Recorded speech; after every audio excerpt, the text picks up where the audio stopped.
Hello అండి, నేను అశ్విని. ఈరోజు డ్రై ఉప్మా చేసి చూపించబోతున్నాను. ఒక కప్పు బొంబాయి రవ్వ తీసుకున్నాను, ఒక మీడియం సైజ్ ఆనియన్ కట్ చేసి పెట్టుకున్నాను, 2 పచ్చిమిర్చిని చీలికలుగా చేసి తీసుకున్నాను, 10 కాజు తీసుకున్నాను, ఒక స్పూను పోపు దినుసులు, ఒక రెమ్మ కరివేపాకు తీసుకున్నాను. ఇది రెగ్యులర్గా కాకుండా డ్రైగా చేసి చూపించబోతున్నానండి. ఒకసారి చూసేద్దాం. స్టవ్ మీద పాన్ పెట్టి హీట్ అయిన తర్వాత బొంబాయి రవ్వను యాడ్ చేస్తున్నాను. ఈ బొంబాయి రవ్వని బాగా వేయించుకోవాలండి. బొంబాయి రవ్వ వేయించుకుంటే ఏంటంటే టేస్ట్ బాగుంటుంది, పొడి పొడిగా వస్తుంది, బాగా ఉడుకుతుంది కూడా.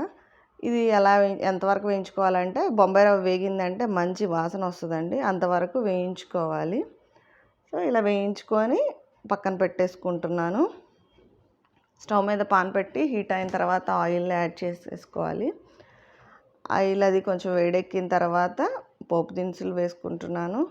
తర్వాత జీడిపప్పు, తర్వాత ఉల్లిపాయలు అవి యాడ్ చేస్తున్నాను. తర్వాత పచ్చిమిర్చిని యాడ్ చేస్తున్నాను. తర్వాత కరివేపాకుని యాడ్ చేస్తున్నాను.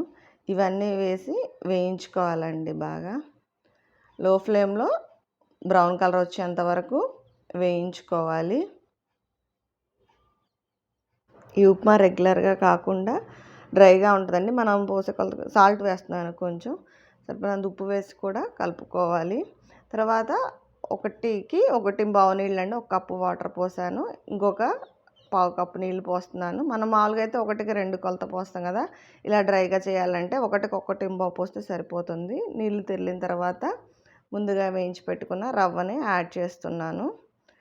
ఇలా వేసి బాగా కలుపుకోవాలండి.